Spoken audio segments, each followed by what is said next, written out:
Assalamualaikum warahmatullahi wabarakatuh.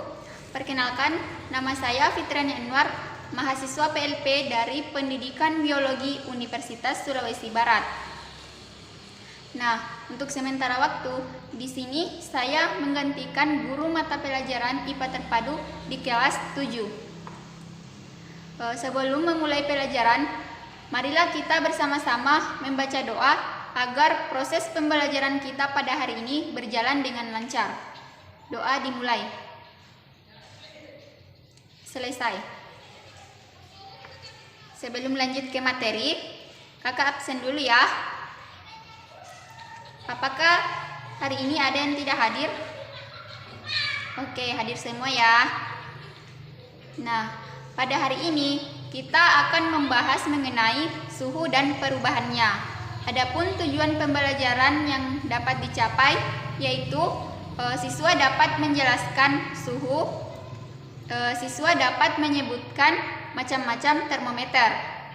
Nah, sebelumnya adik-adik pernah tidak mendengar kata suhu? Pernah ya? Jadi, ada tidak yang bisa menjelaskan apa itu suhu? Oke. Jadi, silahkan Putri jelaskan apa itu suhu.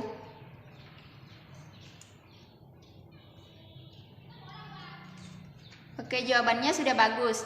Nah, suhu ini merupakan suatu besaran yang menyatakan ukuran derajat panas atau dinginnya suatu benda. Nah, untuk mengetahui ukuran derajat panas atau dinginnya suatu benda, maka kita memerlukan alat pengukur suhu yang akurat.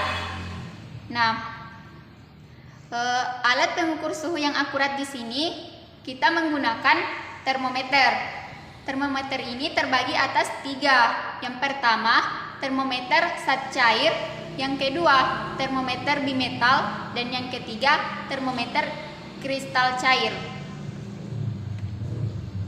Perubahan suhu pada benda itu berbeda-beda ya. Misalnya, perubahan suhu dari pagi ke siang. Yang kedua, perubahan suhu air yang dimasak. Perubahan suhu air yang dimasukkan ke dalam kulkas. Nah, suhu pada benda-benda tersebut itu berbeda-beda.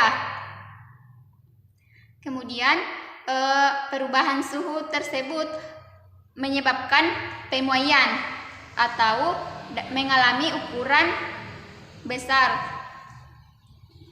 Sampai di sini, apakah adik-adik sudah paham mengenai penjelasan kakak atau masih ada yang ingin ditanyakan?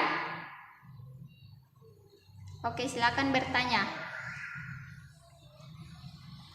Oke, jadi pertanyaan dari Sahra yaitu mengapa benda-benda di alam mengalami pemuaian? Jadi, suatu benda itu mengalami pemuaian jika suhunya naik. Nah, pemuaian ini dapat terjadi pada zat cair, padat, maupun gas. Apakah adik-adik sudah paham? Oke, sudah paham ya.